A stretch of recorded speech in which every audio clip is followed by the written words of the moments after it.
really cool is Lunch and Learn. Yeah, man. Well, They're doing it this Friday. You don't have to cry about it. Tom gets really, he gets very, Emotional, right? he gets really sorry. emotional.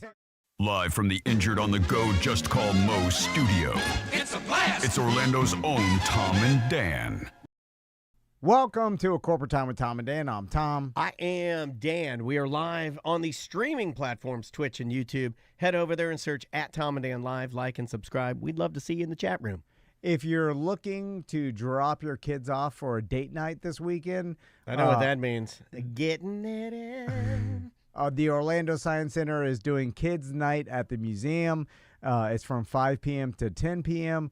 It's this Saturday, February 8th, and you drop your kids off at 5. You pick them up by 10. They feed them pizza.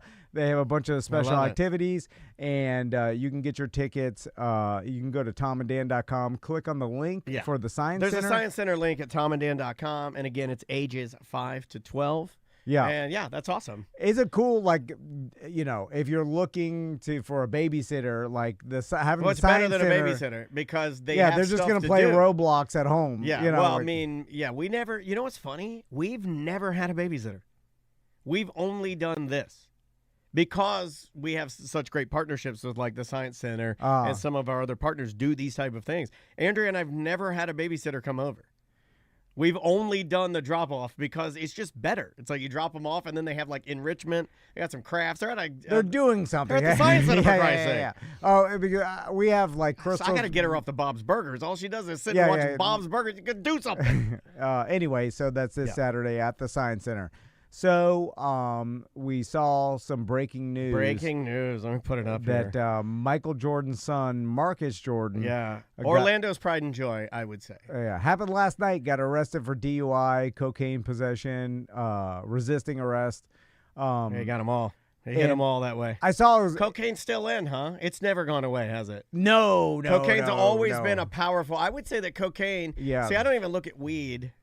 We're just gonna speak freely here. Weed to me is not a drug. Oh, that's medicine. Yeah, weed is medicine. That is like Neosporin. Yeah, I say weed keeps America going. America runs on weed. I don't think I can say that. Yeah. But truthfully, I don't even think of that. But cocaine, it comes up, and it's the one that people use when they really want to party. Yeah, but the stimulant. Yeah, you need getting a stimulant. crazy. I know a little something about stimulants. You do know that's good. Oh, we got a lot of emails from people that said that's what's changed your, like New Testament Tom and Old Testament Tom. The amphetamines. Amphetamines. They're saying that the annoying part of you is the fact that you're addicted to Adderall that you don't need. Yeah, okay. That's what they're saying. Yeah. Well, America's addicted. Blame Joe Biden. Okay, sounds good to me. Yeah, why not? Anyway, so I don't think cocaine's ever gone away. Yeah, I've never done it. Me neither. Never done cocaine. Yeah, but I know what it feels like from the Adderall. I don't know. I think cocaine hits you fast and hard, and it makes you feel invincible. Yeah. Anyway, so Marcus Jordan gets arrested. I saw on the news story. But that's not even the coolest part of Marcus Jordan. Well, first, let me ask you this. I saw that it was Maitland PD that got him, right? Yeah. I live in Maitland. Yes, you do. Okay. I'm very familiar with it. Yeah. I got some friends in Maitland PD that are BDMs that I'll, You and the illustrious Marcus Jordan live in Maitland? Who's more famous in Castleberry-Maitland area? You or Michael Jordan's cocaine-loving son, Marcus Jordan? Who's the bigger celebrity? Where does Marcus, he lives in Winter Park, right? He lives near the Buffalo Wild Wings, where everybody in Castleberry lives. So that is my B-dub-dub. So if you're the cop that arrested Marcus Jordan I don't know who it is. I don't know who the hell it is. But everybody is like, oh, you got Jordan's son. Like, they're all talking about it, and it's a big deal. Nice dunk. Also, would you... Hey, three-point line. Like, if this was more like Mexico, then Marcus Jordan... We'd be pausing our tariffs right now if they were more like Mexico. Marcus would have said, like, hey, I'll give you, name the price to let me go, right? Because he has unlimited money. I'm surprised he didn't do that. I haven't seen any video or any details emerge, but he was resisting arrest. Yes, Well, that's the wrong way to do it. That's the wrong way to do it, yeah. You need to bribery. Yeah, the first way, I mean, you give them anything they want. You can't bribe nowadays because everybody has body cams. You can bribe these days. I don't think... I think people are still bribing. Body cameras get turned off all the time. You're not doing it right. But I think the cop would be, because he walks up with the body cam. He doesn't know it's Jordan's You son. can't say it. You got to show it. You got to set some money out. You instantly take your wallet out. You're carrying cash at all times, or you drop the glove box. Boom, glove box comes open. You pull in a wad of cash. You just set it on the passenger seat, and you comply. Yes, sir. Yes, sir. Yes, sir. But there's a giant wad of cash. But they're already filming. He's screwed. The cop's screwed because he can't take the bribe. He's already filmed this whole thing. It's in a database somewhere. Like, you know what I'm saying? Like, so he has to know it's Marcus Jordan, then turn it off. You have to write it on a piece of paper and hold it off camera. It's just almost impossible to bribe nowadays. But if he was able to bribe, I still think I could do it. That's how stupid I am. I think there's a way I could figure out how to do it. The cop would be too afraid to take it because he'd ruin his career. He'd get arrested. There's plenty of cops that will take bribes. But they can't because the video. No, but you're speaking in absolutes again. There are cops that will take bribes. They will, I guess. They just take the chance. And they do, and then they get in trouble for it. And then I'm sure there are plenty that don't. Yeah. I just don't know how you get away with it without being nervous that it's like, oh, that bribe was on camera. Yeah, you might be nervous, but I mean, there was that lady. Remember that lady that was an official? There was a lady that was like literally a public official who was in a golf cart, and she knows that their cameras are on, and she was like saying, or maybe it was a man, I forget, but one of them was saying on camera, like, hey, turn the camera. They're like whispering, like, turn the camera off. Turn the camera. And people still do it. My point is they try. Yeah, gotta try to do it. I wouldn't even blame that cop if like Marcus Jordan gave him $250,000 to let him go, and then I look at it like winning the lottery. Like, I don't care. Like, that cop was lucky that he pulled over Marcus Jordan. Well, I mean, like, I feel like it would do better for that police officer getting a lump sum of money than it would for Marcus Jordan. Like, to be arrested. What was he doing that was like terribly bad? A DUI. That's pretty bad. That's pretty bad. You could kill somebody doing that. That's bad. Yeah. The cocaine possession, don't care. Yeah. The resisting arrest, it makes me confused about, like, what he... Like, you're just making it worse. Like, I don't think he's known for that either. Look, I'm speaking out of turn, and we're saying just our opinion, and we know nothing about this case. I just want to let the record reflect that. Well, he'd been arrested before, and yeah, he's a bit of a he likes to party. I'll say that. Yeah, he does like to party. So, which leads us to the most interesting thing about Marcus Jordan. Has nothing. What kind of leads us down this trail of deceit, party and lifestyle, and likes to have fun. And what's the most fun thing that I think I could do is to sleep with and have a relationship with my dad's superstar, ex-enemy and partner on the court. Yeah. Scottie Pippen. Yeah. That's awesome. I know that's old news, but just because Marcus Jordan's in the news again, and it would be the equivalent. It's insane that he dated Scottie Pippen's ex-wife. It's weird. Allow me to paint a picture for you and the listeners that is going to rattle you. And if you get rattled easily, you might want to turn off your radio. This would be the equivalent of you and I winning and being successful, which some could say on a very small level we are. And then we split horribly, and then we go out in the press and start yelling at each other and talking about how bad things are. And then my eyes turn yellow, and then Max starts dating Andrea, and then they have flings in Curacao. No. You'd be Pippen in this scenario. No. My eyes would be yellow. Yeah. You're in the Pippen. Oh, I'm Pippen. You're right. Yeah, because my son is dating your eyes turn yellow, Andrea. And then Max starts dating Andrea. Yeah. And they have a Curacao fling. Yeah. And he dated her hard for 2 years. Yeah. And it now I did say, like, even though Michael Jordan said he was against it, this is better for Jordan and to get his enemy because his son is banging his enemy's ex-wife. It's very basketball Game of Thrones. Yeah, but Jordan's got the one up by having his son bang his enemy's ex-wife. It's weird. Yeah. It's so weird. Then that kind of led me down a path of like, well, this guy's got to be a little wacky, right? Because you didn't grow up with the best of dads. You pointed that out. You were like, you asked me, you're like, how could Michael Jordan would it have been ever possible for him to be a good dad? And be Jordan?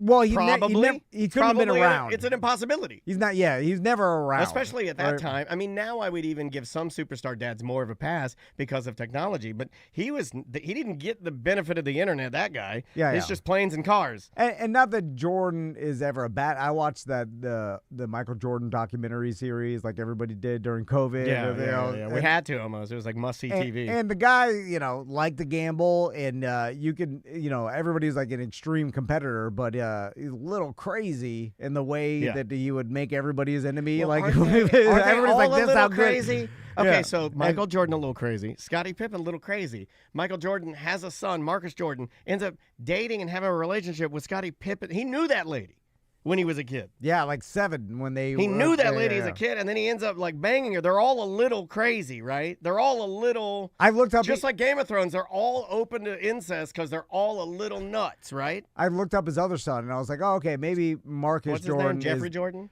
I think it's Jeffrey Jordan, his only other son. Yeah. Who's is younger than Marcus, and go UCF, go Knights. So, Marcus played UCF basketball, go but Knights. and so does the other son played some basketball as well. Could you imagine though playing basketball and being Jordan's son? Like you just always, no matter. It's kind of how Maisie feels with podcasting. Can you imagine trying? That shadow is so huge. Everybody's looking at you. You're like, not as good. Yeah. Just, no matter how hard you try, the genetics. I don't even know. Okay, even if you were.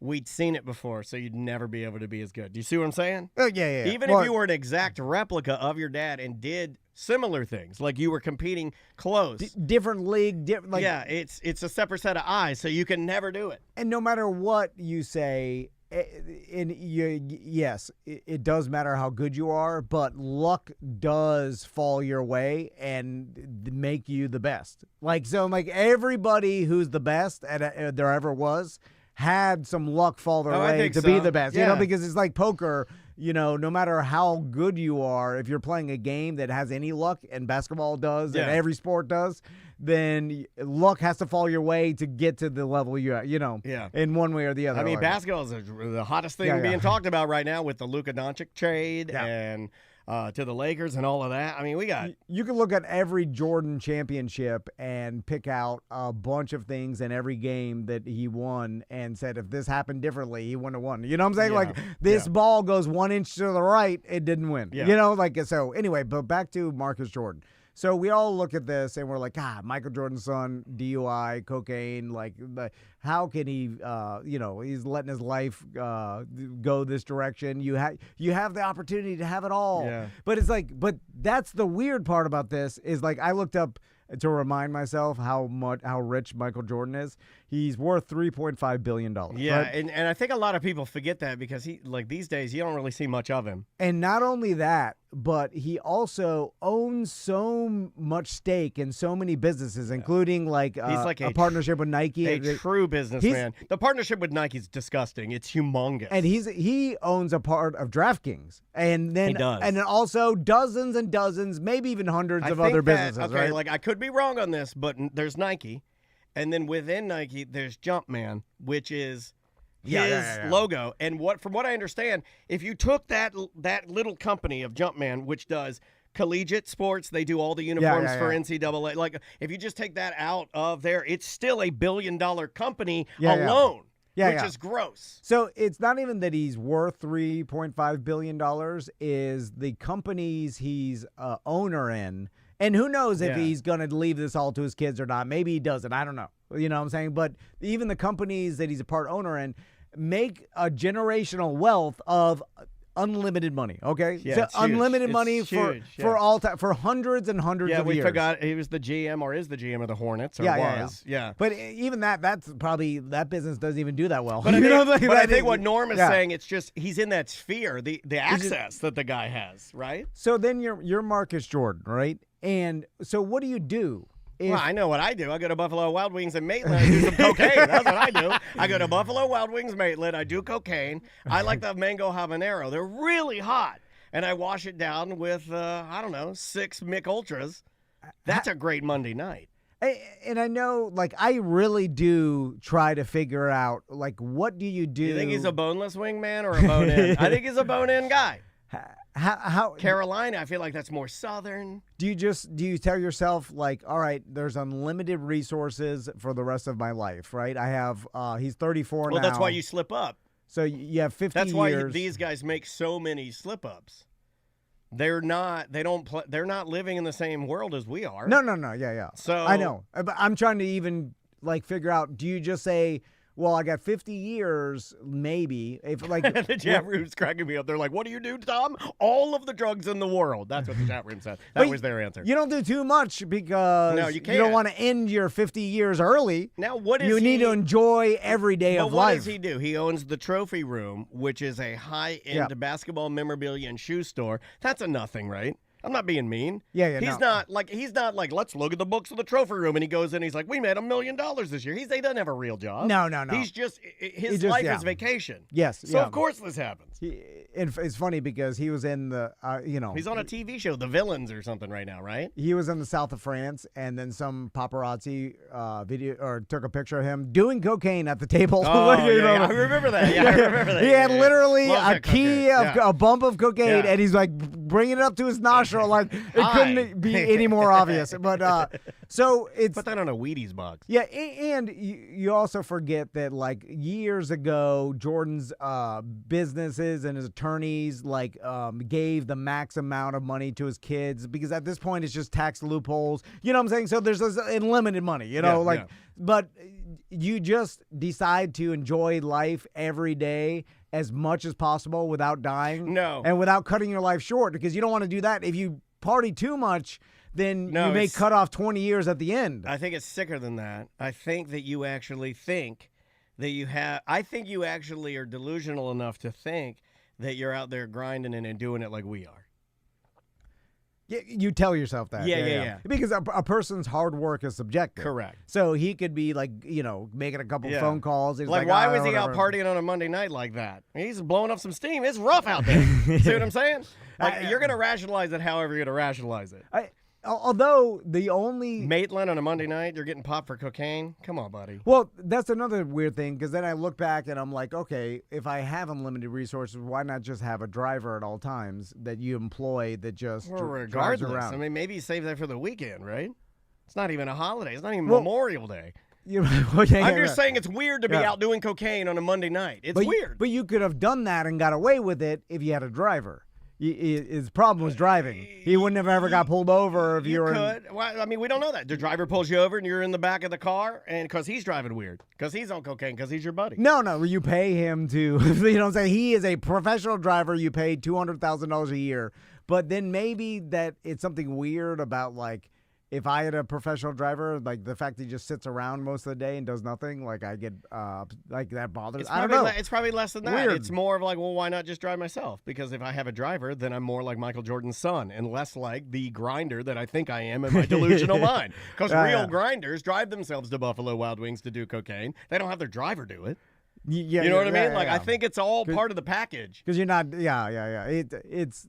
We're all looking at this weird life this guy from birth. Kind of sad. And that's it is the weird because I think it's twisted because I would not want my sons to have that life. There's no normality. Which is weird to say, like unlimited money. No, I think this guy's a weirdo. I mean, look, we're making jokes and stuff like that, but honestly, I think some of the stuff he's probably seen, some of the relationships he's had, the relationship he has with his dad, the fact that he's dating his dad's ex-partner's like 50-year-old, like why it's weird. That's a weird. That's just not a.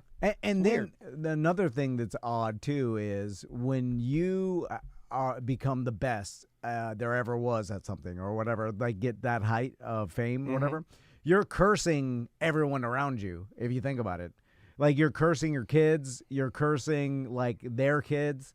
If you happen to be the best, if you go all in, maybe, like Brady's. Although his kids stay out of trouble so far, but they're not old yet. I think they have a relationship, but I think we'd be surprised at how weird it is. Yeah. It's not like what we have.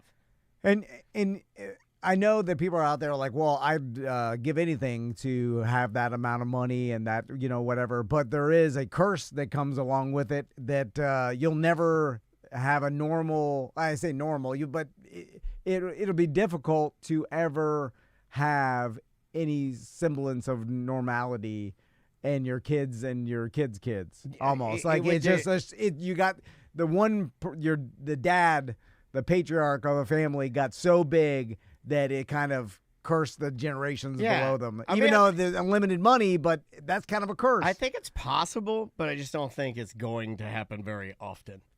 I think that more often than not, unless you would have to have the mother side of that would have to be so insanely influential on the opposite side. And then you'd almost have to compartmentalize and have the patriarch go off and do it while the matriarch holds down. You see what I'm saying? There'd have to be almost like but the cohesion that you want, because I know you like to do everything with your family, that's not a real thing. I don't think it could ever happen. Because you're right, impossible. It poisons it.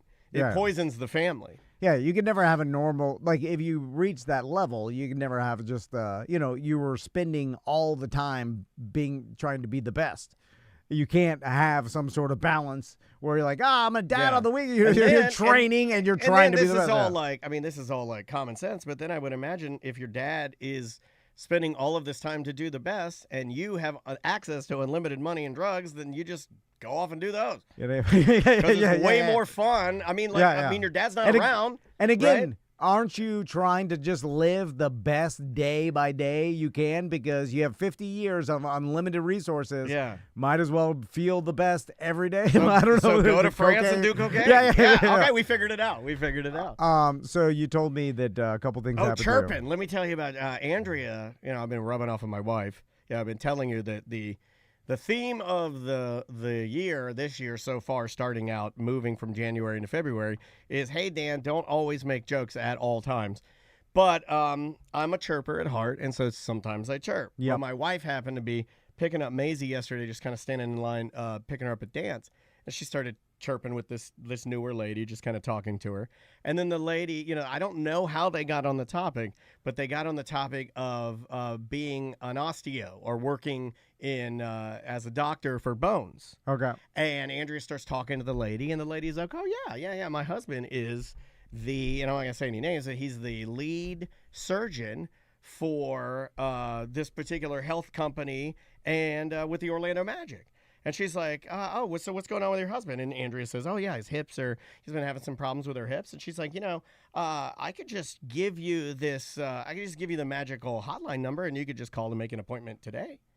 No, all right. And I'm what? That's how business is done. What do you mean the magical hotline number? So Andrea was gifted this number. Now, let me walk you through what happened. So the lady gives her the number. Then Andrea comes home and says, hey, I just met this lady. I was talking to her. Her husband's like the head of the orthopedic here. He does all the surgeries, Orlando Magic. I'm like, hey, that's all I need to hear. She's like, I got the magic number. So I'm like, well, what's the magic number? She's like, let's find out. Let's call. So she calls this number. It goes right to a scheduler. Now, granted, I have an appointment. I will not be seen until end of March, beginning of April. Right? Yeah. That's how long I'm waiting. We call the magic number, and the lady's like, hey, you want to come in this Friday at 8 a.m.? I'm like, yeah, that'd be perfect, so I can make the Friday Freak Show and everything. And we'll meet you. You get to go and talk to somebody and everything. Yeah. Boom. Yeah. But where are these magic numbers, and how do you just got to know? You just got, they have some health care for rich people, and then they have health care for poor people. Yes. It took me a long time to figure that out. You didn't figure that out. I did not know that. I didn't know they had rich health care and poor health care. And you know what? We used to be, there's a time where you could be above the law. But stupid video cameras ruined it, and Marcus Jordan's in jail. Ties right in. This ties right in because So Andrea had, and I have a magical number that I could call, and you're like, I don't feel it. They're like, we'll get you right in. Here you go, Orlando, go Magic. Yeah. Well, it happens once. Once you start calling them over and over, the guy's like, change the number. This guy is bothering me. So they will flag my account. Yeah. But they'll get you in. Yeah. It's everything's who you know. Okay. Everything's who you know. Everything is done with handshakes and favors. What can this do for me? I'm going to give this person this. That's how Chat room checking in.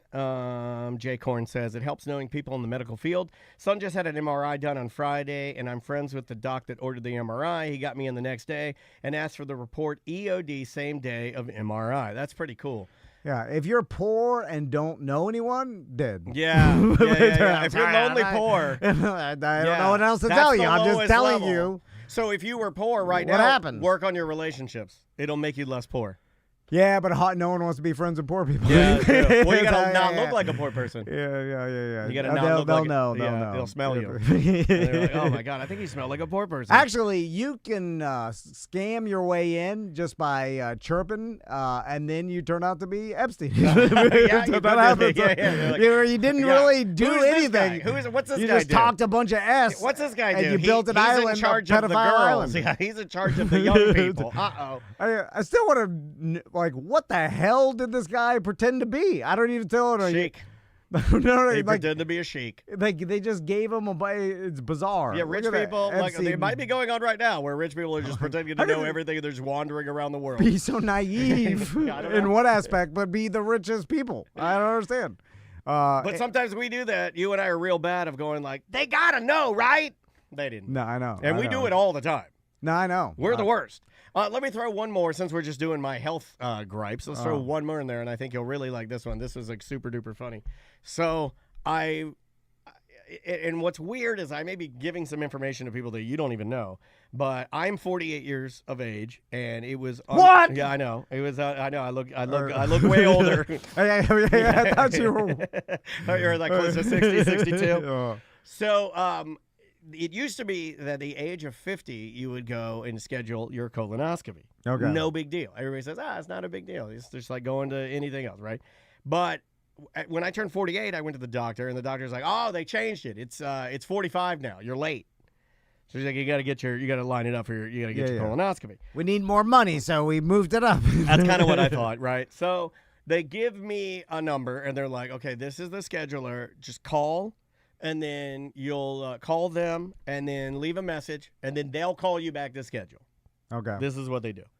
So I call them, I leave a message with my number, and then they call back. Now, it's been weeks where they haven't called me back. Then Andrea will call them, leave my number, then they won't call me back. So we've been waiting on this for weeks. Okay. So yesterday I call, leave a message, say, please call me back. I need to schedule my colonoscopy. They're like, okay.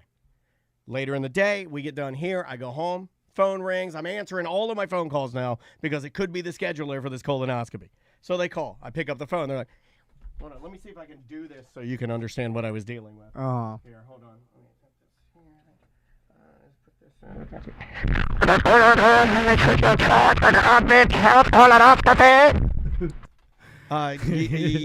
Yes, this is Daniel.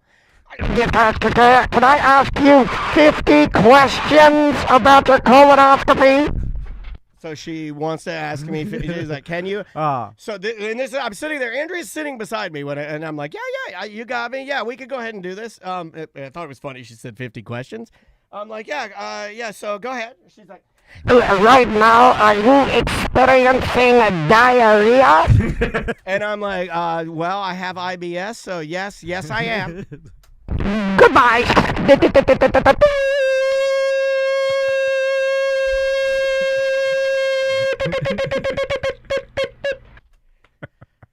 That's what I dealt with yesterday. The lady called me. She said, "Can I?" She said, "Can I ask you 50 questions about your colonoscopy? We have to ask you questions about your colonoscopy." I said, "Yes, you can. You got me. Let's go." She goes, "Question 1, do you have diarrhea?" I said, "I have IBS, so yes, I do." She said, "Thank you. Bye-bye," and hung up. Because they can't do it with diarrhea. Because it's So- too much of a mess. So I had to. The Yeah, chat yeah. rooms are cracking up. I'm like, what the hell is going? So I call back. Yeah, I start asking the lady. I'm like, what is happening? I said, the lady asked me questions. She asked, question 1 was, do you have diarrhea? I said, yes, because I do have diarrhea. It's in my chart. This is the part that's maddening. It's in my chart. It says I have diarrhea. It says I have a but they can't do it gastroenterologist. with diarrhea. Then I'll never get it done. Then I'm No, never. but you I told her lied. that. I told her that. I said no. That's You what said Andrea you're said to fine. me. I said I can't do that because No. literally not even seconds before I answered that phone call, he just dropped out of me like a flood. I'm not doing that. No, I'm not going to lie to him. Then what's the point of going? I take medications, like I mentioned, Adderall, whatever. I've never told any doctor that I've taken That's bad, Adderall. though, because if they give you a drug that interacts with your Adderall, it can literally make you crazy and repeat yourself and ask the same question over and over again. I'll just look it up on Google. Whatever they prescribe me, I'll look it up on Google, then they'll tell me. It was so crazy. So what I found out, I had to call them back, and I'm like, hey, the lady just asked me if I had diarrhea. I said yes, and she hung up on me and said I had to call back. And the lady's like, oh, yeah, baby, you must have flagged one of the markers. And I'm like, well, what do you mean flag one of the markers? And she's like, well, they do ask you the 50 questions, and then if any of them, like you say yes to, then they do make you see the gastroenterologist before you go in for the. But I said, my point was, I already have this condition. You're just trying to get money. And I said that. I said, you just want me. I said, they love money. I said, what I'm trying to do is to make this one visit, not 2 visits. If I already have a condition that I know I have, then you should already know it on my chart, and then we don't need to talk about it. They love money and diarrhea markers. Yeah. Well, anyway, it was. Once they can send you to someone else, they'll think, "Oh, I'll get the $90." And this is the second time, and I know this sort of fits it's crazy that this is the second time I've had to talk to people that I have literally it's very difficult to understand what anyone is saying anymore on the phone. We should just do everything text. It's just easier that way. Can I tell you how to live your life? Yeah, please. I need advice, please. Hey, quit please. Telling anybody anything. Okay, all right. Stay quiet. You've said this before. Yeah. Just go through the protocol and don't put nothing on the forms. Don't tell them the truth. Don't tell them how you feel. Don't say you're nervous. Don't say you're not nervous. Yeah, don't say nothing. Just keep quiet. You know, like when the guys that get pulled over on social media and they don't tell the cop, they just roll down the window 1 inch and then sovereign citizen, tell them that. That's it. I do understand why people those people that you'll have, like you'll see a person that's in like Centric Care, and then you'll look at them and you'll be like, and then you'll look, oh my God, and they'll have like a black mole on their neck that's the size of 3 softballs, and it's just festering, and you know they're going to be dead soon. Yeah. And you're like, why didn't you come here before? And you realize, and then you know why. When you have these interactions, you're like, I know why that person didn't. I know why they stayed home. Also, mental illness. Yeah, that's a little bit of mental illness. A lot of mental illness. Yeah. All right, let's take a break. When we come back, we're going to speak to a doctor right after this. Welcome back to A Corporate Time. On the line with us right now, we'll ask him about your diarrhea. Yeah. You shit alive. That's what happens when you have friends that are doctors. You got to ask them every medical question you have. From myeternalvitality.com, Dr. Robert Powers. Hey. How you doing, Dr. Powers? Good. How are you guys? Good. Real quick, so Daniel has a colonoscopy that he's got scheduled, and he got some sort of call. And the first question was, do you have diarrhea? Yes, number 1, do you have diarrhea? He said he did have diarrhea. They just hung up on him. They hung up on me. It's like talking to a Vietnamese air traffic controller. Is that because like they can't do the colonoscopy if Daniel has diarrhea? Well, when you're having it. Every second. No, not diarrhea. The colonoscopy. I'm currently having it. I guess the real question would be, doctor, sorry. when aren't I having when are you not having diarrhea? Well, he's trying to schedule it. I mean, and I made that joke to the lady, Dr. Powers. They do not like jokes. I said, pardon, and I just said it just like this. Andrea will back me up. I said exactly this phrase. I said, pardon, but if you're trying to find a time when I don't have diarrhea, I'm probably never going to have a colonoscopy. And the lady didn't laugh at all. Didn't even laugh. It's oddly weird that people that talk about poop all day don't think poop is funny. Yeah, right. yeah. Thank you. See, this guy knows. Yeah. I love Dr. Powers. Yeah. Good man. No, you can have it. I mean, I don't know why they were asking that, but they want to make sure that you're cleaned out before you go for the colonoscopy. Guess what? I am. Here's another thing. Wouldn't, and not to get too graphic, but I'm just saying, doesn't mine help the condition? Doesn't it make it better? Like when you go to the NASCAR track, if there's concrete all over the track, you can't run the cars. But if it's covered in oil slick, it's fast as hell. That's pretty true. Pretty true. Sorry, I don't mean to scream. I don't mean to scream. Sorry. Let's move on. Yeah, let's get to the real stuff. Just one tip before we move on. When you do have it, do the prep early. Don't listen to them. Okay. They're going to tell you to start it like later at night. Do it early in the day. Okay. Because otherwise you're going to be up all night.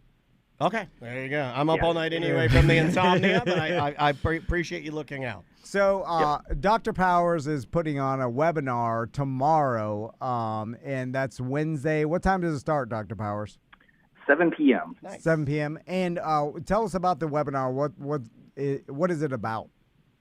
Well, it's going to be about overcoming fatigue, low libido, and unwanted weight gain. Kind of all the things that we struggle with when we get older, right? We're going to talk about the causes of this. We're going to talk about some tips of how maybe you can improve these things on your own. And then if those things aren't working, of course, you could always come see us. But this is more about just giving you some information out there for maybe people that are a little shy or afraid to come and contact us. It's a way for them to get some more information, know what we do, know what problems are out there, and maybe some solutions so that you can fix all this stuff. So, Dr. Powers, when we talk about fatigue, I think a lot of... You think Army fatigue. No. Because you're illiterate. And Tom thinks that if you go to Dr. Powers, you get a free green pants. I feel like there's a lot of dads out there listening that are like, well, I mean, I got kids. I have to get up, get them to school. First, I think I'm an alcoholic. I drink so much. I sleep like a hypothetical. I'm fat. I sleep horribly. Yeah. I snore all night. My wife's yelling at me. Oh, diarrhea. Yeah. So, of course I'm tired. I think I have fatigue all the times. But there's obviously there's a normal amount of fatigue, extra amount that you'll get from having like low testosterone or other problems. So, how do you know that you have fatigue or not? Well, I think that's a common story I hear, especially from guys. They're like, listen, I work 10 hours a day, a hard job. I'm waking up early in the morning. No matter what you do, it's hard when you work 10 hours and you're there all day, right? And then you get home, do you feel like doing anything? And the common thing is, oh, well, I've been working hard, so of course I don't feel like doing anything. But it's not necessarily true. You didn't feel that way in your 20s. You went out after work. You went out with your friends. You have plenty of energy. It's just as we get older, our hormones start to decline, and then you don't feel like doing it because you don't have the energy. You don't have the body support that you need. So what you find out, and what patients find out once they discover their levels are low and we get them boosted up, they're like, hey, I don't have to take that nap in the afternoon. I feel good after work. I can play ball with the kids. I can do whatever, go work out, all these sort of things, and have more of an enhanced life. It's not like you're going to be Superman, but you're just going to have more energy to do the things you like.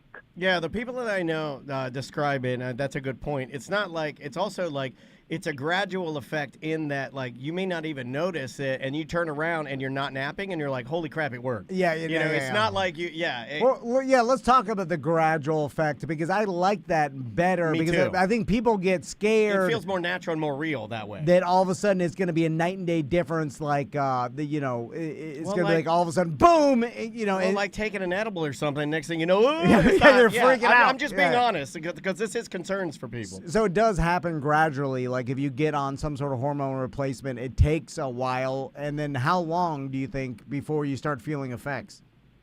Yeah, it depends on the person, obviously. We'll talk about men first. Men usually see a faster response than women because we usually do injections, so you can get your levels up faster, I thought it was right? because we're better at everything. We'll be right back.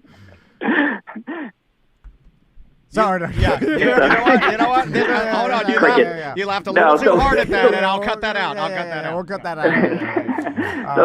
Sorry. So Dr. Bauer listens to the show. That's why he laughs. I'm sorry. Yeah, exactly. So if your level is much lower, you're probably going to have a quicker response, right? Because if we even raise your level a little bit and it was severely low, you're going to feel better. You're going to feel a bump. If your level is on the lower normal side and we're trying to get you up to normal, then you may have a little bit slower response. But usually what we see is with men, after about 4 to 6 weeks, you're feeling a lot better and you have more energy, maybe sleeping better. Some of these other symptoms might be going away, like you might have some more desire and that sort of stuff. With women, we see it's a little slower. A realistic timeline would be about 2 to 3 months. You start really feeling better. So that would be a typical guideline, but it kind of depends on where we're starting from, too. So, again, you can sign up to be involved in this webinar. It's free, correct? Yeah, it's free. Mm-hmm. It's about a half hour, so that's the time commitment you would have. About a half hour, you can ask questions, and then There's some good information you can download on there, some tips like PDF files you can download to have free tips of how to feel better in different areas. And we give you an offer of a free ebook at the end that gives a lot of tips on how to feel better. So if you watch that, you can go to myeternalvitality.com/webinar and just sign up right there. There you go. It's that easy. And last question, Dr. Powers. Are there, like, elderly people on testosterone? Like, could my grandfather in his 80s have started taking testosterone and that would have, like, helped him build muscle? Because I feel like at the end of your life, like, why not? Yeah, like roid raging. Because you're losing muscle so fast and it's so hard to get back. Like, have you seen that? Oh, 1,000%. I have people come in their late 60s, around 70s, especially men that come in. And, you know, I had a lady come in, and I wish we would have had a time machine to go back with her because she has a lot of osteoporosis in her bones, and she now has to have some surgery, joint replacement, and that. And it's going to be very difficult because her bones are just so weak. And if we would have caught her earlier, maybe like 5 years ago, we could have helped her build more bone and prevent this, and she would have been able to have her surgery safer. So we're still working with her to give her some options and to help her with those sort of things. But definitely earlier is better, but it's never too late. It's never too late, especially for men. Yeah, no, I know. I see it. The argument, like, I just don't see any other reason why you wouldn't take it, especially when you're older and stuff. Like, No, we have a lot of listeners that have really benefited from the feeling of it, for sure. Yeah, people are for like, sure. Oh, no, you're just turn their life around. You're just supposed to naturally die. That's what we were like, okay. All right, so my other option is just naturally disintegrate and die? Oh, well, I don't want to do that. Anyway, Dr. Powers, thanks so much. And again, webinar starts at, was it 7 or 7:30? It's at 7, and it's every Wednesday. Yep, every Wednesday. Oh, that's great. myeternalvitality.com. You can sign up right there. Dr. Powers, always good to talk to you, man. No, we lost him. Okay. Dr. Powers is great because, we're talking about it like being a business, and of course it is, but he really, like, before we even started. He was talking to Andrea for about an hour last night. Like, he's like, I'm not going to, like, I want to just help people in their quality of life, and that's it. And that's all I want to, and it's like, either I do or don't, it's up to them. Yeah, but Andrea's doing, she's been on it for months now. We are seeing benefits, and now she's transitioning over to, like, even a different nutritional plan from him. Yeah. And it's pretty good. Like, it's she's kind of working that out now. Yeah, I'm gonna go start seeing him just to get on his nutritional app and stuff, because that's what you want to make your balls smaller. Well, you want to get on the tee and you want tiny balls. Yes, I do. But also, I know I could do better at my nutrition and then eat as, like, I need to plan it. I need to you need to plan a smoothie. That's what you need. I did all that. I need to do, like, the meal prep, because that's the only way that I can have as much protein as I need and then, like, actually dial down. But how would you make fun of people that meal prep on Sundays if you're meal prepping? I know. Well, I have a lot of friends. I'm gonna try to throw money at it some way. I have a lot of friends that do it. Like John the barber does meal prep. My buddy Or Will. I asked my buddy Will. Yeah, he doesn't have kids. I asked my buddy Will. I'm like, what are you doing on Saturday? He's like, I'm making my 2 vegetables and baking my chicken. And I'm like, I want to blow my head off. I don't want to do that. Can I pay someone that has the time? Like, hey, I'll pay you $200 on a Sunday. But it's no, like a random person, like, cook me grilled chicken. You're gonna pay some rando to grill it and drag their balls over the chicken? No, I don't. Who's gonna do it? Tracy will do it for you. Well, no, I don't want to. Like, I need someone that wants the money every Sunday at $200 to grill chicken and then put it into little containers and deliver. Are you buying all the chicken and stuff? Yeah. I'll give my credit card. They buy all the ingredients, and then you give them a $200 on top of it, or whatever. I don't know what it's worth $200 to me. Just the time it takes to grill it all. Tracy does it for her husband. She grills. You should. Well, get she's Crystal. a good wife. You should get Crystal to do it. You know what? I think Andrea would do it for me. Let's do that. Let's do this. This is the experiment. You got to get your wife to meal prep for you. No, she won't do it. Why not? Tell her you'll pay her. Tell her you'll pay her $200. She won't do nothing for money. I tried that. Oh, really? I tried that like a prostitute. I was like, I'll pay you $500. And she said, no. Disgusting. Separate bank account. Disgusting. You gotta lock her out of the account. How can it be disgusting? You're disgusted by it? Disgusting. I mean, we are kind of doing that now. Anyway, all right. We will be right back. Welcome back to A Corporate Time. With us today on the couch from the Orange County Regional History Center to talk about, they do this, it's really cool, this Lunch and Learn. Yeah, man. Well, They're doing it this Friday. You don't have to cry about it. Tom gets really, he gets very, he gets really emotional when we start talking. Anytime I talk about old Florida feuds. He loves lunch. It's the same thing. He's like, lunch again. My pop-pop was a feudman. He carried old Florida feuds between families. Oh, and yeah. His was against the local government. Yeah. He was more of he was more of a kill all the park rangers kind of guy, you know. And we, of course, have Scottie here. How you doing, Scottie? Hey. Hi, everyone. Good to see you, Scottie. And also Billy Morgan, the CFO of the Orange County Regional History Center. Nice to meet you. How you doing, Billy? Thanks for being here, man. Finally, somebody, this is the beard I'm going for. Yeah, I know. Yeah. This is what I'm going for. Finally, a proper gentleman in here. Absolutely. So tell us about the Lunch and Learn this Friday. Yeah. Tell us a little bit about what you're going to be talking about. So there was a huge feud in Central Florida back in 1870. In fact, it started 155 years this month, where the sheriff of Orange County was ambushed and killed. But as with any good feud, a lot of stuff happened before, a lot of stuff happened afterwards, and we're going to delve into that on Friday. I actually found a song from 1870 about the and it's the Barber Mizell feud. Let's hear a little bit of this. Okay, this is weird that you found this. It's crazy. Blows my mind. It's crazy the powers of. You just go to the internet. I don't know if you know this. Type anything in the internet. Okay, it's all there. Yeah, it's all there. Google is our friend. Yeah, some would say everything's there. And right, this is from 1970. The artist is unknown. This is the Barber Mizell feud song. Oh wow, That sounds about right. You just have to listen to a few of the lyrics here.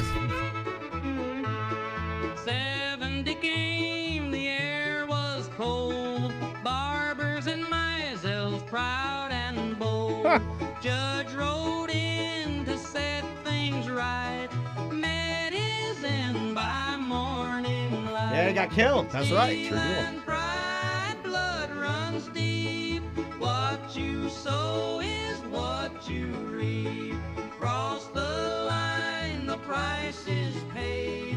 Names carved deep in piney shade. Oh man, what a grim song! Wow! Imagine, holy smokes, where did I find that? Traveling back in time and telling Barber or Mizell that artificial intelligence wrote this. I thought it was the ultimate mashup of oil and water. I was like, let's take a legend and write a song that sounds like you uncovered it from 1870. Like, Imagine trying to explain it to them. Oh yeah. Like, I'm from the future. We took your story. Well, don't start with that. Don't ever start with "I'm from the future." That's how you freak them out. You start with kill me, right? You start with well, from what I understand, and you can tell me more. But Moses Barber got a lot of his money from having cattle all the way up the East Coast, right? Valid. He had cattle running all the way from west of Jacksonville down to south of Holopaw. And one of the reasons why he was able to do that, and I'm doing the layman's terms, and we have the details here, is I think from what I read, he was not afraid to mix it up with Indians and kill, and he was like a tough, really like a very rough around the edges, doesn't even cover it, from what I read. This guy and his band of cattlemen, because they didn't like being called cowboys, because yeah, You've done your research. I got into this, man. I'm telling you. I got into this. I started reading it. He's the same way. At lunchtime, it was so quiet in here because we were both like, this is great stuff. Well, we've gotten to the age now where we like history. You made a little. You can reflect a little. My beard. I got the history beard. That's exactly right. I want to wear my cowboy hat, do a reenactment. Also, hard to not be tough in Florida in the 1870s. No, they talked about that. There was no air conditioning. Yeah, a lot of mosquitoes. There was a woman on I watched a little bit of a small Stinks. documentary on this, and she was talking about how, not only would have had to have been terribly tough to do this, but Moses Barber was cutting his teeth and making a lot of money on these cracker horses, which are like smaller, more agile, like kind of like they're like impervious to like certain diseases and mites and like they're like power donkeys. They're in Florida. All right, They're like these Florida power donkeys, and he had them, and he was going around and shooting all the Indians and taking cattle and branding them, because at that time, if you just found cattle and it didn't have a brand on it, you just It's yours, you'd right? pop your brand on it, and boom, you got it. Right. Well, are you going to tell me the history of Billy? Oh, I'm sorry, I'm doing Tom. I'm playing the part of Tom. No, today. he's done a great job. Danny's I'm gotta be impressed. doing his Yeah, own I'm sorry, lunch I and was learn. really into this. I should have brought my lunch. Lunch and learn. He had AI give him the cliff notes. And all. No, actually, I read this on a old lady's website, actually, because the internet is so dead that AI didn't know this stuff. But yeah. Oh, wow. So Billy, let's talk about this feud. And is this one of like Florida's most infamous old-timey feuds? This is Florida's old-timey feud. Okay. In preparing for this, the title of it is Recipe for Revenge, because we didn't just look at the Barber Mizell feud, but we compared it to other big feuds that occurred across the country. So everybody knows the Hatfields and McCoys. Yeah. And there's some others out there across the country. How do they stack up side by side? And what we figured out in looking at them is that there's three basic ingredients in any good feud. And we find it in Barber Mizell, we find it in Hatfield McCoy, we find it in all these others. So those three ingredients is what we're going to reveal on Friday. I love The that. recipe. Yeah. What's the equation here? Yeah, how do you add up these things? What's wild to me is Well, with- money's one of them. Fair game. I don't mean to spoil it. All evil, But right? money is always part of it. Fair game. But like I was interested in I always look at these type of things because from a creative or an entertainment standpoint, where my brain has a tendency to kind of reside, I look at this and I go, oh, Costner, you missed the boat on one, because this is a tale, the backdrop of the swamps in Florida and the Native Americans. Absolutely. And how and because the Seminoles were, like, some of the accounts I was reading were that Moses would lose entire groups of men, not just killed, he would they'd get ambushed, right? And then Moses would go and check on his men, and it would just be their heads scattered everywhere. All right.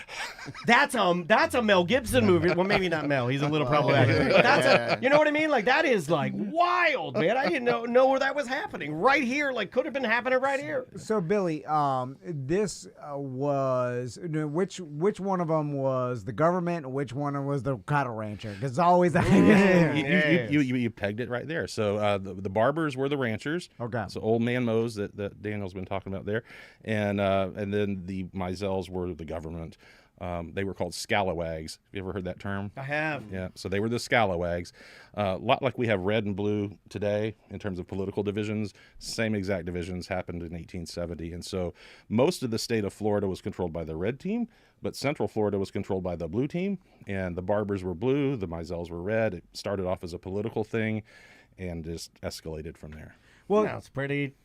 I mean, you could even apply that to now, in a weird way. I mean, you could. You get the right recipe. Yeah, that's crazy, man. The United States did this to ourselves in some way, because this happened in the West Put too. your rant hat on. Here it goes. And like, no, I'm just saying, like, we all, like, everybody came to the East Coast from Europe, right? yeah. And then built cities, and they were like, we need to populate the rest of this giant country. And they're like, we're like, go out there and, grab whatever land you can. It's yours now, and live there, whatever, free. Do whatever you want.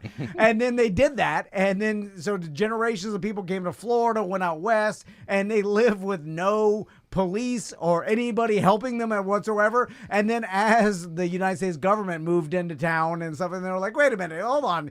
You got to abide by our rules. Yeah, and you were like, what the hell? He said, we've been living here for generations by ourselves, self-sufficient, and you're going to tell us what to do? You're like, you're on U.S. You're soil. writing my movie, man. This is an awesome Florida is a movie. tale. Right? Just It's have that's Billy- absolutely the case. Absolutely all the case. this. Yeah, I mean, this guy, you got the potential here, because he had at one time, I think Moses, from what I read, he had like over 100 and like 115 slaves, which was an insane amount of slaves. He had Not during that. That time was a medium amount. Oh. That was like a little more than normal, but, but like he had like just, and then he was just moving his way up. The thing with Mose was, the slavery period thankfully ended, in 1865. Right. We're talking 1870 forward. he still had a huge family network because he was the head of this huge family, and he kept everybody fed with this huge fortune that he built on cattle. So he had a large number of slaves before the war. After the war, he had a huge family because he was not a nice guy, as has been pointed out. Yeah. He didn't just have a lovely wife. He had a lot of other ladies all along the trail up and down the state of Florida, and he had a lot of children. And so he had a lot of children to support, which he did quite effectively, but they all became this network of people who would support him in anything that he wanted to do, legal or otherwise. I've always wanted to have a network of ladies down a trail and then leave a trail of children all the way out of town. He did that, and then he had a brother who was killed by the Seminoles who left a lot of orphaned children too. So he had a lot of his own biological children, either by his wife or by one of his lady friends, and then he had all these nieces and nephews all over the place that some carried the name Barber, some didn't, but there was a huge family network that he was the head of, and it was like almost, you don't want to say a crime family because they weren't necessarily doing anything illegal, a lot unethical perhaps, but this huge family untamed network. Yeah, absolutely, and ignorant, I think, too, and unreconstructed, and that's where they bumped heads with the Barber or the Mizels. Yeah, they didn't like some of the guys were helping with Reconstruction, and they thought that was a very traitorish thing to do. Also, like totally wild Florida, like where people were Write that down. carrying guns. Title. That's good, right? Yeah. That's good. That's my name of my movie, Totally Wild Florida. But people were carrying guns and also living in a time that if you live past 40, you are an old man. You know what I'm saying? Like, so you're in your 30s, you're already an old man and probably lived longer than you should have. People are like, oh, this guy's 35. You're like, oh, but he's got the wisdom. Yeah. And then you're carrying a gun. You're like, well, I'm 5 years away from my tooth killing me for sure because like any small cut I get is gonna get infected and I'm gonna die. Your foot gets infected. The horse kicked your foot. Your foot gets infected. We haven't seen it. I've been wearing a boot on it. Pre-penicillin, everybody just died in their 40s. Everybody like, oh, cut dead. You know, like I thought I was gonna die sometime this year, but Andrea told me we've got penicillin. Oh, wife's pregnant, dead. You know, like everybody's dead. And then so you're like, what do you're like, so for you to kill someone in some sort of argument, you're like, well, I'm already at the end of my life. Like it's wild Florida. Left, right? The cops just came into town. Correct me if I'm wrong, but isn't it unknown what happened to Mose? No. I thought that I thought there was a confliction. We have somebody who's admitted to it. But do people always admit to things that they actually did, or sometimes do they want to claim the credit for something that they didn't do? We know the name of the person who supposedly shot the sheriff. Is that who you're? No. I thought Moses Barber went away, and they never knew what. That's fair. That he literally disappeared. And there are some reports that he had died, and then there were some reports that he moved, I want to say, to Texas. Right, and the same exact tale is told about Aaron Jernigan, another one of our pioneers, that big blow up happened, and then he disappeared and went to Texas. Yeah. What's Jernigan, Tom? What's Jernigan?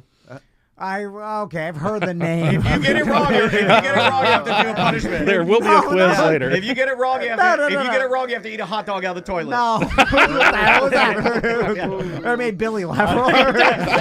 Billy's got hot dogs. Get the hot dogs, Billy. Billy, hold on. We're gonna have a real lunch and learn. Get the hot dogs. Billy's gonna make you. He's gonna dunk you in too. We're gonna hold you and dunk you in. Why putting me on? Jernigan was the original name of. Yeah, the person that founded. Okay, whatever. You're close. You're on the.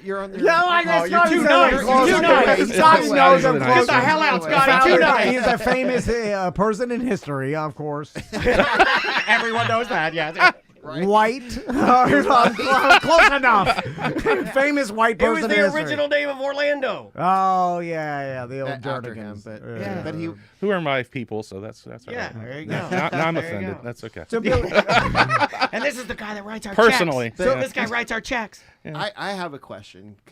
In our collection, actually in the museum, there's a gun. Yeah. Could you tell us a little bit about that? Related to this? So my other hat that I wear is with Pine Castle Pioneer Days, which is a festival that's been going on for it's got a lot decades. Of hats. Nice. Yeah. And anyway, in 2013-ish, we had a lady approach us who was a Barber descendant, and she says, look, this has been going on for too long. And yeah, it'd been over 100 and something years by that point. And she says, I have this gun that's been sitting in my closet for however long. And she says, I think we need some reconciliation here. So could I surrender this to a Mizell descendant? And we orchestrated that at Pioneer Day. She surrendered the gun, and our executive director at the time, Sarah Van Arsdale, was there to accept it on behalf of the History Center, and now it's on display in our museum. Yeah. Really? Now, That's didn't super interesting.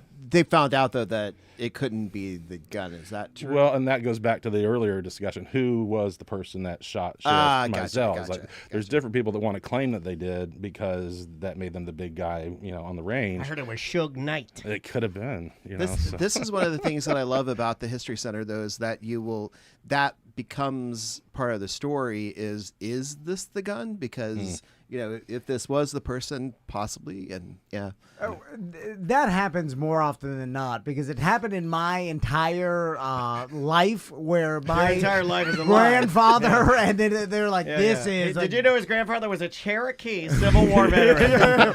It's all not real. Yeah. Like, it's just telephone game. Fighter pilot, Native American astronaut. They're like, this is a gun your pop-up had in World War II. I'm like, oh, okay. He smuggled it at his rear and then end. it turns out like this gun was made in the 70s. They're like, God damn it! This is a 1996 9mm. Nothing I was ever. And then I imagine that happens in so many families where the Civil War sword. Yeah, because human psychology, where it's a telephone game, and then all of a sudden it gets to you, and like, oh, this is passed down from generations, and you turned out none of it's real. Also, I think some families are so boring that you sit around and you think like, okay, this pencil. You know what? I'm just going to tell my kids that this is the magical pencil. This is John Wick's pencil. Yeah, from your grandma. I'm going to give up some.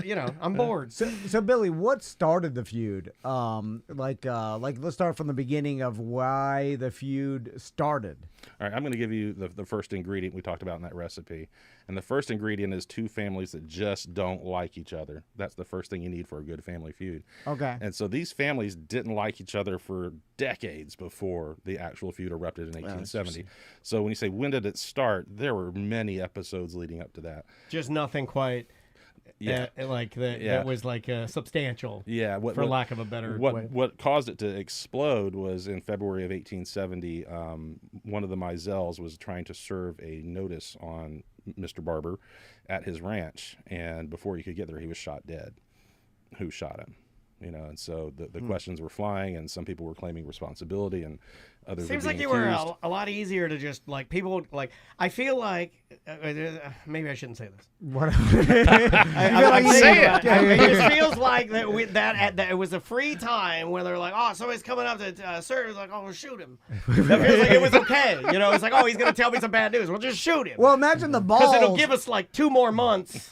You know what I mean? Like, it feels like they were like, like, it was my property. You're on my property. You're going to do something I don't like. I'm just going to shoot you. And I do that all the time. And I'm allowed to because but I also it's feel my property.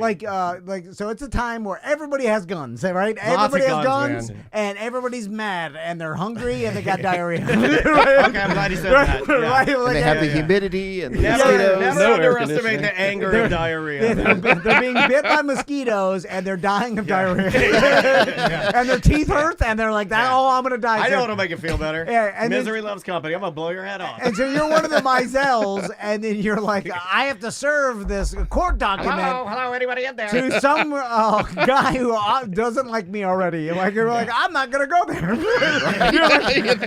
This seems like a high likelihood that I'm going to be killed. Right? It's like people are being killed everywhere. That was the thing, is he didn't like anybody on his land. No way didn't he make a declaration? Moses said, hey, if anybody else goes on my land, I'm sick. I've had it. He did it. I've had it. Yeah, he did. The sheriff had gone out there on a previous occasion to serve another court paper. He did the Tom. And the quote from Moses Barber was, Sheriff, if you ever come into my herd again, you're going to leave feet first, implying they're going to carry you out. Right.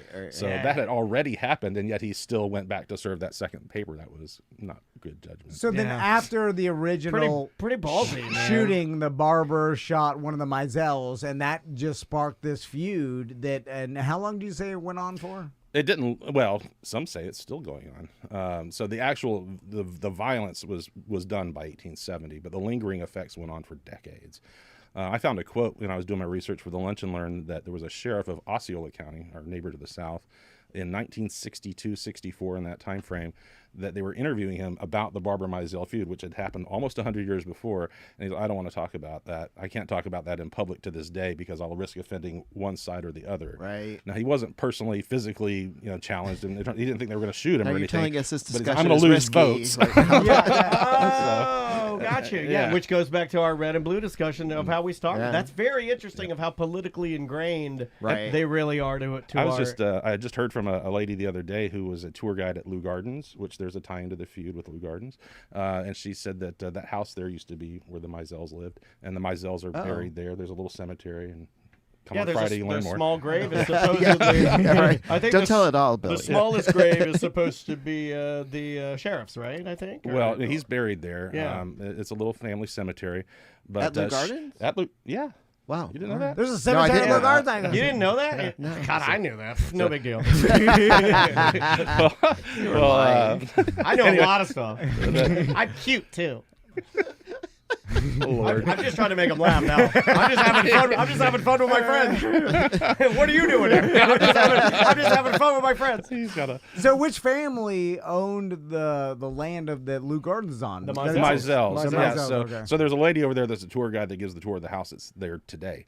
And she was telling me to this date that whenever she's giving the tour and she mentions the name Mizell, woe unto her if there's a barber in the group or knows anything. Oh my gosh. These are where the Mizells live. So there's still grumbling today about it. So Not my Lou Gardens. sorry, Mizell. Yeah. There was also a little bit of Romeo and Juliet later on, and you probably tell me where the barber married a Mizell. What? Like Yeah. like the young, some young teen barber, young teen Mizell, like they He's just so hot, Daddy. had a love affair. Yeah. But that pissed some people my off. God. Fair game. So when did that happen? Fairly recently. The lady that wrote the book about the feud, that's considered the seminal work on it, The Way It Was, probably 2017 or so, she was a descendant of the Barbers who married, a descendant of the Mizells who married a barber, and wrote from both perspectives for her children's benefit to say, hey, I grew up learning this side of the story. Your dad grew up learning this side of the story. I want you guys to know both sides and sort of dispassionately. There you go. Very good book, by the way. They're actually this story is actually in development for a children's cartoon. Right, I don't know if You're killing Billy, by the way. I'm just having fun with my friends. You know, also Would you watch my cartoon? I will not watch. It's called misinformation. It's called the Lil Barbers. It would work as anime, I think. It would, Lil Barbers. Yeah. I get most of my history knowledge through television shows. I know you do. I know you do. And right now he's watching Landman. Hey. Yeah, are you on that Landman? Oh, yeah, I'm on that. Oh, yeah. The prequel to Yellowstone, I think it was like 1890. Yeah. 1883. 1883. Yeah, or get it, whatever. Billy. Close enough, Billy, shut him down. Billy's my friend. Hey, you know what? 1923 is better. So. Yeah, I like the I watched that one. 1883 better. You did? All right. But fighting. one of the things that for whatever reason you don't like old people and you don't like Harrison Ford. And you don't like his helicopter earring. Where's your earring for? Put it back in. No Marzell would have an earring. I'll tell you that. So I don't know why this disturbs me, and it's perfectly it makes sense. But and a spoiler alert about 1883, but it's been out a lot. But when someone gets hit by an arrow, right, and even if they take it out and they don't die right away, it's a death sentence, right? Because they pierced What, the arrow? No, you break it off. No, I'm saying just being wounded. You can't pull it out. You got to break it off and leave it in until you get where you're going. Yeah. Well, that death sentence. No matter what, you are going to die from infection, and there's arrow? nothing that no one can do. Yeah. And then it's it for whatever reason it disturbs me because I'm like, well, this can be fixed, and there's no one can fix it. But what I would do, I get myself a whiskey, I go sit alone for a little bit, and then I'd go lay with my wife one last time. And then I drag myself out to an old oak tree, and put my hat down, Oh, gosh. and I, Yeah, well, that's sweet romantic. kiss goodnight. The reality, And I taste that steel. Well, Dark. reality is you get like a 5 to 10 day infection that kills you painfully and slowly. Oh, where you go delirious. And you're You go wild. screaming, and then Yeah. they put you out, and they're like, oh, God, we can't handle this guy screaming. Yeah, put him on a wagon and set the wagon on fire. Billy Start a knows. feud. He's a historian. Start shooting people. So when these people people get shot, like even if it was like a flesh wound, you're like, I'm dead. You just die of infection, you know. So like taking a bullet in anywhere like would be a death sentence, and it was just such a hard life Also, in the late 1800s. I also Crazy. think of the bullets that I see in the History Center at exhibits, in what you guys send me and or I'll read, and I'm like, that's not the bullets that we know. These are just crude slugs of metal that would just tear your bones apart. And what you're saying is there's a lot of truth to it. It's like you're not getting it's not just like a gunshot wound. You just put your hand on it and it stops bleeding. It's like the whole side of your love handle's been torn off. You know, like there's no fixing that. No, it's like just go lay outside and we'll start building a cross.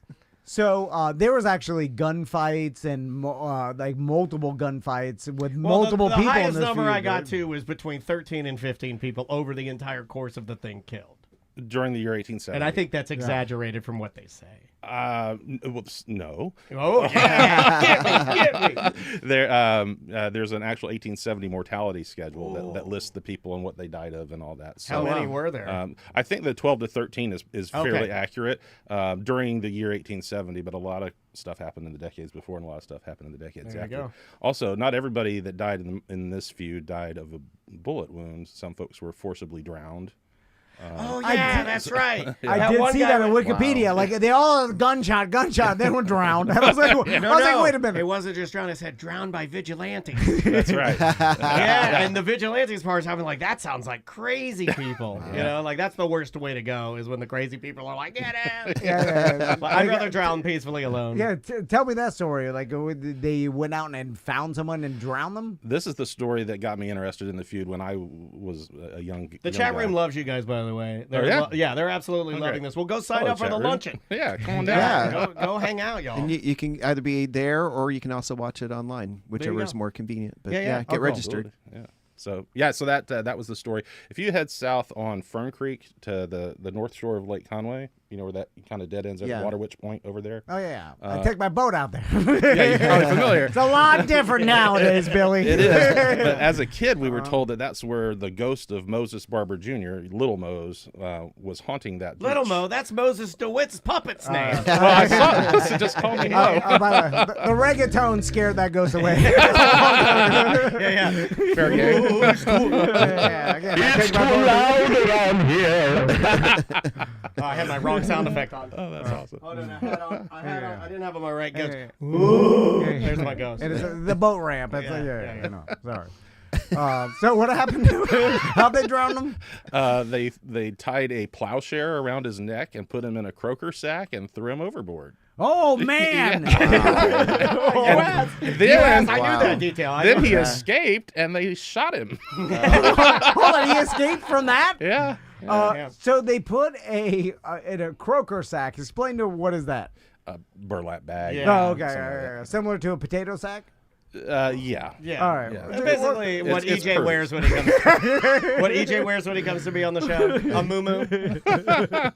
And then they put a heavy, like a piece of plowing equipment around his neck. Right. And then so to drag him down to the bottom of Lake Conway. Right. He somehow escaped from the sack and floated to the top, and they started just shooting at him. So. Oh my God! Imagine that. You get to the top, you're like, I did it. Oh, I'm dead. That's bad. That's bad. And subsequent inquiries found out he did not die of the bullet wounds. He did drown, but he was wounded and couldn't swim to the shore. So as a kid, getting back to why I was fascinated as a kid, we were always told when you get to that intersection, haul butt because the ghost of Little Mose is gonna get you. So I love this. Yeah. Does Moses DeWitt know this? We can use this. What if I'm like partying on this Lake Conway sandbar and I step on his skeleton? Yeah. That would. So and then Make you drop your White Claw. And it's like multiple people, like obviously the 13 people were killed in this feud, and then we had the young I guess family members, they married, and then I saw on Wikipedia that kind of maybe damper down the actual feud, but you said it didn't really end there. But it kind of it publicly didn't like end. Yeah, the violence ended, but Okay. you know, the natural disposition to just dislike each other had been going on for so long before that they just continued to at least poke fun at the fact, oh, you're a Mizell, you're a barber, and that sort of thing. It must be comforting though. You're like, you know who you're supposed to hate. You don't have to go searching for people. That's to true. dislike. It's innate. It's like you yeah. grow up You're and just it's like- just like there's a handbook for it. You know? Yeah, I'm with you guys on that. Like We for- should create a Van Dennis feud at We the can end do of it. our We career. can do it. And tell our kids like, hey, perpetuate this. Yeah. You know, It's not real, but just so maybe we become legends one day. yeah. Not Not a although, bad idea. although Or we could do earlier today. We were talking about we could do the Michael Jordan, Scottie Pippen way. don't talk to Billy about that. Yeah, that's where one of his sons then marries or gets with my wife. So, Yeah, that'd be weird. So Billy, tell us about the Lunch and Learn. You're going to be discussing this whole feud from the beginning to the end. We're going to give the on 3 Friday. basic ingredients Okay. and all that. The other cool thing we didn't really touch on yet, and we will on Friday, is that any good family feud draws in other families. So there are some other folks that are going to be there for the name Bronson. The if you're from- Campbells. Yeah. Well, the Well, Campbells. this is very Getting much started like on the this Campbells. is Game of Thrones.